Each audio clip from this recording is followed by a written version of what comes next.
Hello. कैसे हैं आप लोग? बढ़िया। आप सभी का स्वागत है आपके अपने डिजिटल परिवार rank to higher doctor APJ Abdul Kalam, जिनके बारे में कुछ कहा ही नहीं जा सकता, जिनका व्यक्तित्व ऐसा है कि जिसके बारे में अगर कुछ शब्द भी कहा जाए तो वो छोटा पड़ेगा। आइए आज के मोटिवेशनल कोट्स की ओर बढ़ते हैं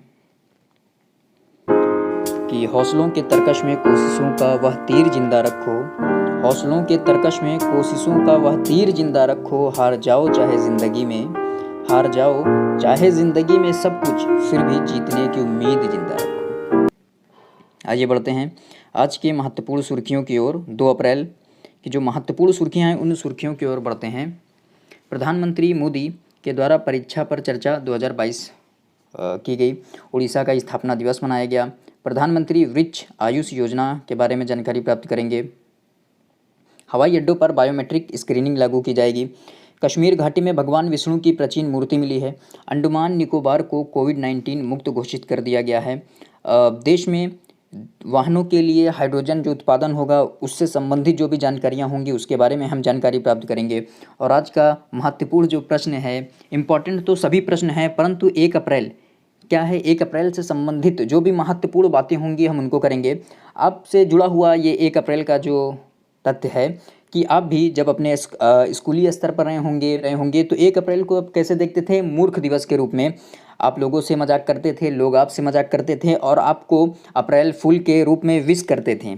आपको अप्रैल फूल बोल बोल के मज़ा लेते थे 1 अप्रैल के दिन। इससे संबंधित हम बातें करेंगे। आइए बढ़ते हैं अपने प्रश्न की ओर। प्रधानमंत्री नरेंद्र मोदी ने राष्ट्रीय राजधानी दिल्ली में परीक्षा पे चर्चा कार्यक्रम में विद्यार्थियों, शिक्षकों और अभिभावकों के साथ संवाद किया। परीक्षा पे चर्चा 2022 है जिसमें प्रधानमंत्री के द्वारा जो अभ्यर्थी हैं, शिक्षक हैं और जो अभिभावक हैं उनसे क्या चर्चा की गई है। आइए इसके बारे में जानकारी प्राप्त करें कि प्रधानमंत्री के द्वारा परीक्षा पे चर्चा कार्यक्रम में किन बातों पर जोर दिया गया है। प्रधानमंत्री नरेंद्र मोदी ने कहा है कि नई जो राष्ट्रीय शिक्षा नीति है 21वीं सदी की आकांक्षाओं को पूरा करती है। दिल्ली में परीक्षा पे चर्चा जो कार्यक्रम हुआ उसमें छात्र, अभिभावक, शिक्षकों के साथ बातचीत करते हुए मोदी ने कहा कि शिक्षा नीति बनाने से पहले देश भर में विभिन्न वर्ग के लोगों से व्यापक स्तर पर विचार विमर्श किया गया है। उन्होंने कहा कि 20वीं सदी के पुराने विचार और नीतियां 21वीं सदी में भारत के विकास पथ का मार्गदर्शन नहीं कर सकती हैं। उन्होंने कहा कि समय के साथ देश को बदलना होगा। देश में जो शैक्षणिक गतिविधियों से संबंधित जो नीति है उसमें भी बदलाव की ज़रूरत है। इसलिए उन्होंने 21वीं सदी की जो शैक्षणिक गतिविधियाँ हैं, जो शिक्षा नीति है उस पर चर्चा की है। आइए जानते हैं आगे। प्रधानमंत्री ने कहा कि प्रौद्योगिकी कोई अभिशाप नहीं है, टेक्नोलॉजी कोई अभिशाप नहीं है और इसका स्वागत तथा प्रभावी ढंग से उपयोग किया जाना चाहिए। टेक्नोलॉजी है आपके पास, यदि आप उस टेक्नोलॉजी का यूज़ करना जानते हैं तो आपके लिए अभिशाप कभी नहीं हो सकती, उसका बस प्रभावी ढंग से उपयोग करना आना चाहिए। परीक्षा से पहले छात्रों में व्याप्त जो तनाव होता है, प्रधानमंत्री ने उन्हें सलाह दी कि परीक्षा के तनाव में बिल्कुल ना आए। मानकर चलें कि उन्होंने पहले भी ऐसी स्थितियों का सामना किया है। प्रधानमंत्री ने कहा कि माता पिता शिक्षकों के जो अधूरे सपने होते हैं उन सपनों को बच्चों पर न थोपा जाए। मोदी ने कहा कि परीक्षाएं लोगों के जीवन का एक सहज हिस्सा है और विकास यात्रा में एक और मील का पत्थर है। उन्होंने कहा कि एक विकलांग व्यक्ति कितनी क्षमताओं से वंचित रहता है, फिर भी वह उन कमजोरियों को ताकत में बदल देता है। उन्होंने कहा कि छात्रों को आत्मनिरीक्षण करना चाहिए कि सेल्फ जो आपके अंदर अगर जांच करने की क्षमता हुई तो क्या होगा, आप अपनी कमजोरियों को देखेंगे कि हम मेरी कमजोरी क्या है, तो आप उस कमजोरी पर क्या करेंगे, वर्क करेंगे, जिससे जो आपकी कमजोरी होगी वो दूर होगी। ठीक है। अब छात्रों को आत्मनिरीक्षण करना चाहिए, देखना चाहिए कि कौन सी कमजोरियां उन्हें आगे बढ़ने से रोक रही हैं। प्रधानमंत्री मोदी जी ने कहा है कि देश के युवाओं के लिए अपार संभावनाएं हैं। उन्होंने कहा कि उनकी जो प्रतिस्पर्धा अधिक हो सकती है लेकिन उनके पास कई और अवसर भी हैं। मोदी जी ने कहा है कि युवाओं में बहुत जिज्ञासा है कि वे अपने कार्य क्षमताओं में कैसे सुधार कर परीक्षा की बेहतर तैयारी कर सकते हैं। उन्होंने बालिकाओं के सशक्तिकरण की भी बात की है।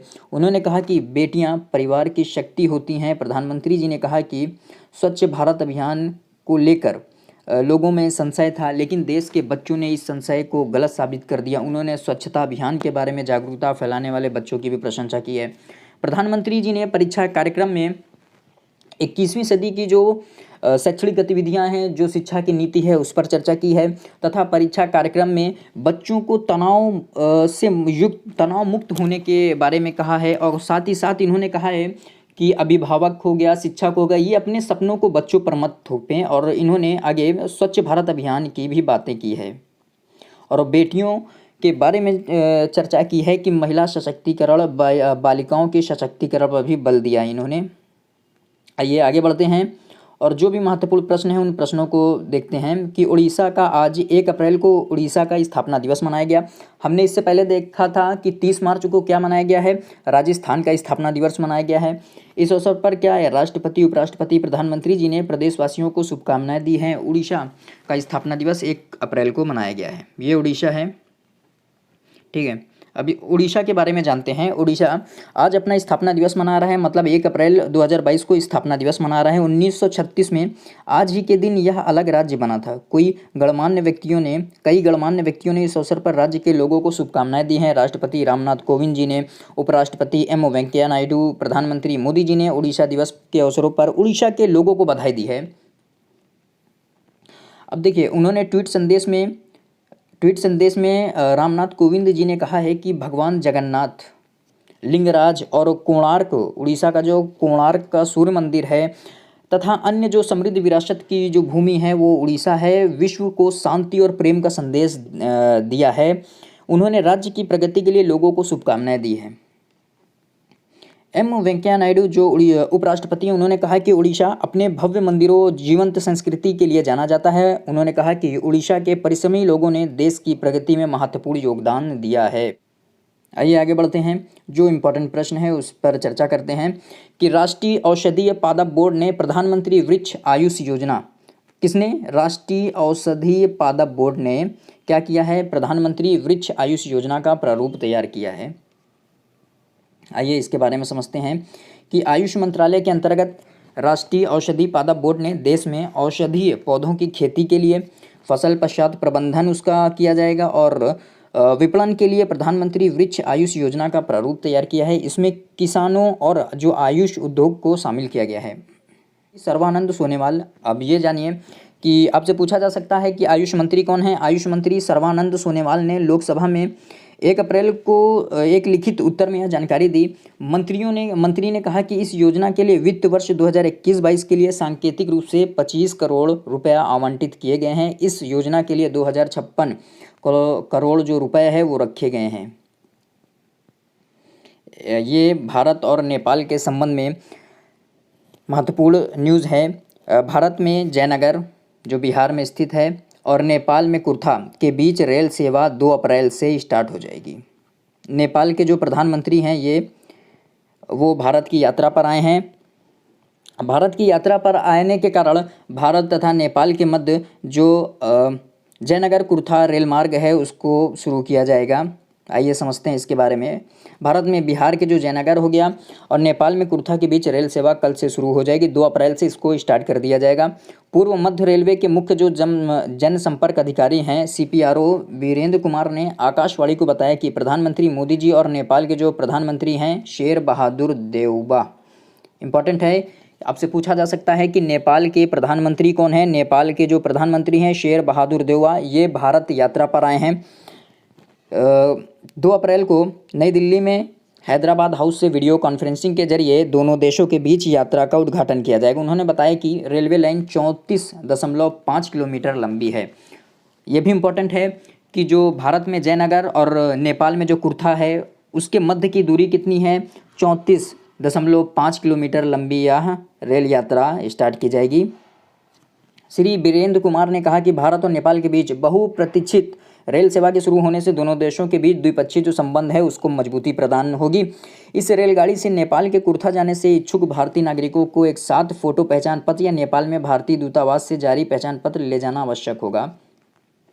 आपको इसमें नेपाल में जाने के लिए जो भी इच्छुक भारतीय होंगे वो जाएंगे, आपको अपना पहचान पत्र तो लेकर जाना ही होगा, ठीक है। विदेश मंत्रालय ने इस महत्वाकांक्षी परियोजना के लिए 784 करोड़ रुपए मंजूरी दी है। जयनगर, कुर्था और बिजलपुरा और कुर्था के बीच परियोजना का पहला और दूसरा चरण पहले ही पूरा हो चुका है। वीरेंद्र कुमार ने कहा है कि बिजलपुर और बर्दीबास के बीच 69 किलोमीटर की जो रेल लाइन है उस पर तीसरे चरण का काम तेजी से हो रहा है। नेपाल में जयनगर और बिजलपुरा के बीच रेल सेवा पहली बार 1937 में अंग्रेजों के शासनकाल में शुरू हुई थी। वर्ष 2000 में नेपाल में विनाशकारी बाढ़ के बाद रेल लाइन क्या हुई थी, पूरी तरह ध्वस्त हो गई थी, जिसके बाद इसका परिचालन बंद कर दिया गया था।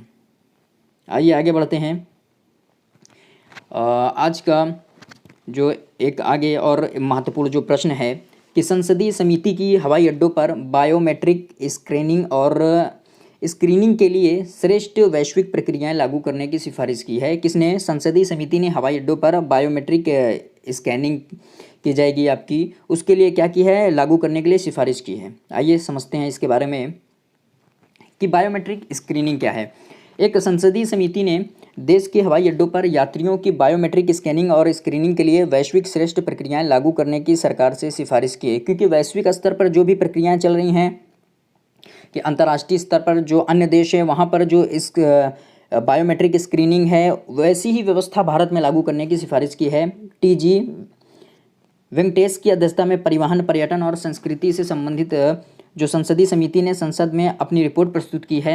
समिति ने राय दिया है कि सरकार को वर्तमान में विश्व के जो कई हवाई अड्डे हैं वहाँ पर जो इस्तेमाल की जा रही है, जैसे चेहरे की पहचान, अंगुलियों के निशान हो गया, रेटिनल स्कैन का मतलब होता है आपकी जो आँख की रेटिना है उसको स्कैन किया जाएगा।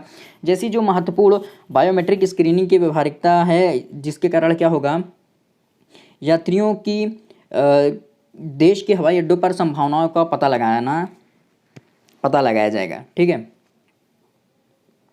समिति चाहती है कि सरकार यात्रियों की तलाशी के लिए रेटिनल स्कैन की व्यवहारिकता का परीक्षण करे, क्योंकि देश के अधिकांश यात्रियों के रेटिनल स्कैन उसके डेटा से आधार से क्या है, जुड़े हुए हैं। समिति ने यह भी कहा है कि बायोमेट्रिक सुरक्षा पारंपरिक स्क्रीनिंग से अधिक तीव्र है, जिससे क्या होगा, अब स्क्रीनिंग जो काउंटर होता है आपके हवाई अड्डों पर वहाँ पर भीड़ नहीं लगेगी, और साथ ही साथ क्या होगा कि इसलिए विदेशों में कई हवाई अड्डों पर यह व्यवस्था लागू की जा रही है। विदेशों में क्या है कि संसदीय समिति ने बताया कि विदेशों में स्क्रीनिंग सिस्टम के माध्यम से हवाई अड्डों में पासिंग के लिए अत्यधिक लाइन नहीं लगानी पड़ती है, और साथ ही साथ भीड़ में क्या है कमी आएगी। इसलिए इसने कहा है कि हवाई अड्डों पर बायोमेट्रिक स्क्रीनिंग की व्यवस्था लागू की जाए, और साथ ही साथ संभावनाओं का पता भी चलेगा, अपने देश के यात्रियों के बारे में संभावनाओं का पता भी लगाया जाएगा। आइए आगे बढ़ते हैं। कश्मीर के बारे में महत्वपूर्ण सूचना है। कश्मीर में झेलम नदी से 9वीं सदी की भगवान जो विष्णु की मूर्ति है वो प्राचीन मूर्ति मिली है। ये भगवान विष्णु की जो प्राचीन मूर्ति है वो प्राचीन मूर्ति झेलम नदी के किनारे से मिली है। आइए इसके बारे में जानें। कश्मीर घाटी में पुलवामा जिले के काकापोरा क्षेत्र में झेलम नदी से 9वीं सदी की भगवान विष्णु की एक प्राचीन मूर्ति मिली है। आधिकारिक सूत्रों ने कहा है कि कुछ मजदूर पुलवामा जिले के लेलहारा काकापोरा क्षेत्र में झेलम नदी से जब बालू निकाल रहे थे, उन्हें नदी से एक प्राचीन मूर्ति मिली है। इस मूर्ति के मिलने के बाद मजदूरों ने स्थानीय पुलिस को इसको सौंपा और मूर्ति को संरक्षण में ले लिया पुलिस ने। यह मूर्ति 3 सिरों वाले भगवान विष्णु की है।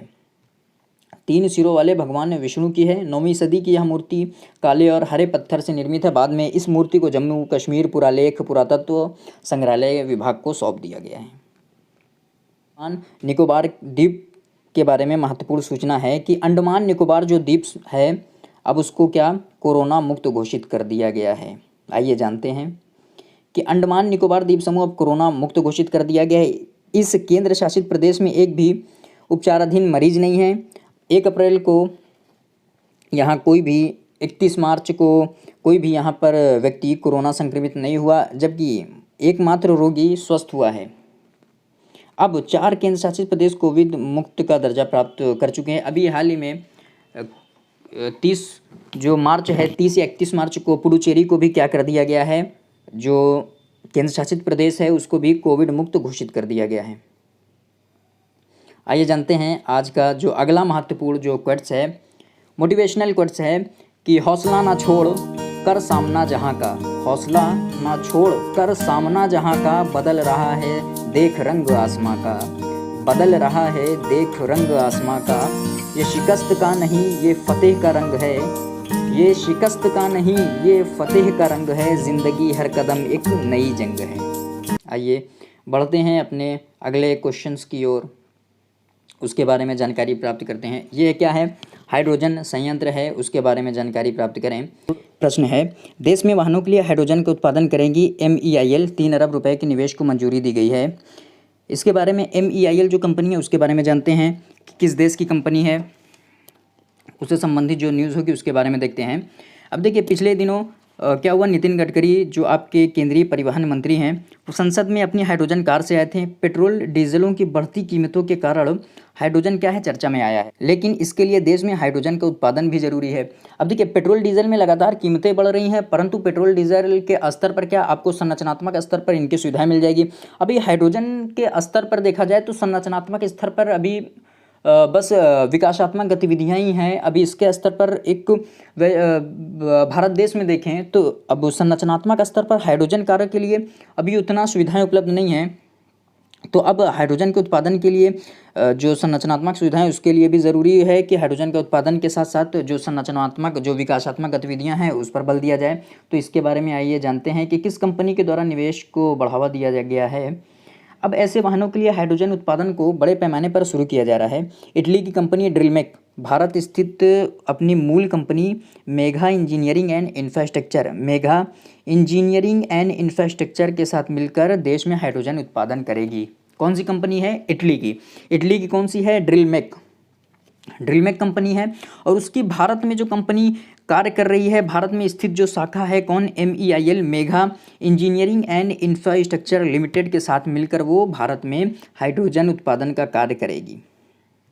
MEIL के बोर्ड ऑफ डायरेक्टर ने ऊर्जा संक्रमण के क्षेत्र में 35 मिलियन यूरो से अधिक का निवेश करने की योजना को मंजूरी दी है। लगभग 3 अरब रुपए के निवेश को मंजूरी दी है। इस योजना के तहत इलेक्ट्रोलिसिस, पायरोलिसिस जैसे आधुनिक तरीकों से हाइड्रोजन का उत्पादन किया जाएगा। इस योजना के लिए ड्रिलमेक ने इड्रोजेना नाम की कंपनी बनाई है। ड्रिलमेक ने क्या किया है? इड्रोजेना नाम की कंपनी बनाई है। यह स्टार्टअप अल्ट्रा क्लीन हाइड्रोजन के उत्पादन और इसके औद्योगिक उत्पादन के लिए आवश्यक जो पायरोलाइटिक कन्वर्टर के रिसर्च और डेवलपमेंट पर काम करेगी। मतलब कि हाइड्रोजन का उत्पादन तो किया जाएगा, परंतु उस हाइड्रोजन के द्वारा जो ड्रिलमेक कंपनी के द्वारा इस कंपनी को बनाया गया है, यह क्या करेगी? हाइड्रोजन का उत्पादन तो करेगी, परंतु हाइड्रोजन के जो हानिकारक जो भी पहलुओं होंगे वो उन पहलुओं पर कार्य करेगी और कन्वर्टर जो आवश्यक जो पायरोलाइटिक कन्वर्टर होगा उस पर ये काम करेगी। साथ ही साथ आगे देखते हैं कि कार्बन डाइऑक्साइड के उत्सर्जन बिना बनाएंगे हाइड्रोजन। 30 से अधिक वर्षों के इस क्षेत्र में काम कर रही जो इड्रोजेना की टीम है द्वारा डिज़ाइन किए गए कन्वर्टर पायरोलिसिस द्वारा बिना किसी प्रदूषक के उपयोग से हाइड्रोजन का उत्पादन कर सकते हैं। 120 साल से इंतजार कर रही यह प्रक्रिया वाकई में क्रांति लाने वाली है। यह कार्बन डाइऑक्साइड उत्सर्जित किए बिना हाइड्रोजन का उत्पादन करेगी। कार्बन का उत्सर्जन नहीं होगा तो पर्यावरण का संतुलन होगा।